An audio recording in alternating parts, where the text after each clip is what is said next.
Biografi Ibnu Tufail. Nama lengkap Ibnu Tufail adalah Abu Bakar Ibnu Abdul Al-Malik Ibn Muhammad Ibnu Tufail. Dilahirkan di Guadix Arab, Wadi Ashy, Provinsi Granada, Spanyol pada tahun 506 Hijriah atau 1110 Masehi. Beliau adalah seorang dokter dan pengajar. Tahun 549 Hijriah atau 1154 diangkat sebagai sekretaris gubernur wilayah Jeddah dan Tenggiar, Maroko. Tahun 558 Hijriah atau 1163 diangkat sebagai hakim sekaligus dokter untuk keluarga istana Abu Yakub Yusuf di Marrakesh. Hai Ibnu Yaksan versi Ibnu Tufail.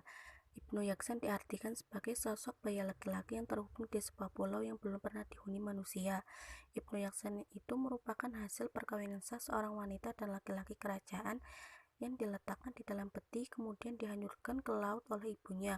Karena takut diketahui sebagai putra kerajaan, peti tersebut terhampas ke pulau seberang yang tidak dihuni manusia. Ibnu Yaksan kemudian dirawat dan disusui oleh seekor unta. Bayi itu tumbuh sehat menjadi manusia yang berbeda dari binatang. Akal sehatnya pun tumbuh sedemikian rupa sehingga ia tidak saja mampu berpikir tentang dunia dengan fenomena, melainkan juga menangkap hal-hal abstrak dan mengetahui adanya Tuhan. Selanjutnya yaitu ada salah satu pemuka masyarakat di pulau tersebut yang bernama Absal dan Salaman. Mereka berdua adalah penganut agama wahyu dengan kecenderungan yang berbeda-beda. Absal banyak tertarik pada pengertian metaforsis dan teks wahyu, sedangkan Salaman lebih gemar pada makna literasi. Masyarakat tersebut pun memiliki pandangan yang berbeda-beda. Masyarakat tersebut juga memiliki pandangan serupa, ada yang memiliki pandangan serupa dengan Salaman, sehingga Absal merasa tidak mendapat dukungan dan memutuskan untuk hengkang dari masyarakatnya untuk beberapa waktu. Dan pengasihan Absal pun tiba di pulau yang dihuni oleh Ibnu Yaksan. Setelah tiba di pulau tersebut, mereka berdua saling berdialog dan bertukar pikiran, merasa memiliki pemikiran yang cocok, lalu mereka berdua hijrah ke pulau yang ditinggali Salaman dan masyarakatnya. Kedatangan Absal dan Ibnu Yaksan bertujuan untuk mengajak Salaman beserta masyarakatnya yang beragam agar sesuai dengan pemahaman mereka berdua. Tetapi ajakan tersebut itu tidak direspon positif, sehingga keduanya sadar bahwa masyarakat harus dibiarkan beragama dan dengan pemahaman masing-masing.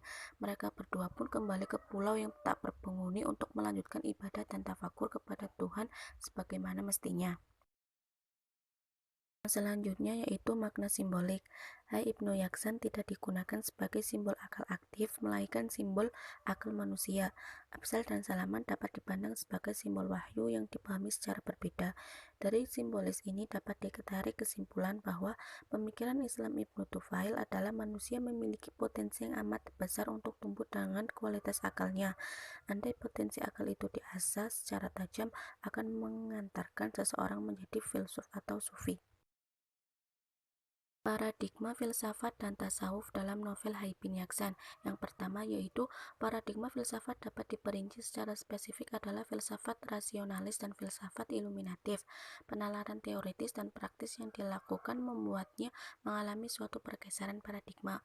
Tujuannya adalah untuk melakukan pencampuran atau mixing antara paradigma filsafat dan tasawuf. Paradigma dari epistemologi para sufi adalah untuk mencapai sebuah tempat atau makom paling tertinggi yaitu makom akhirat.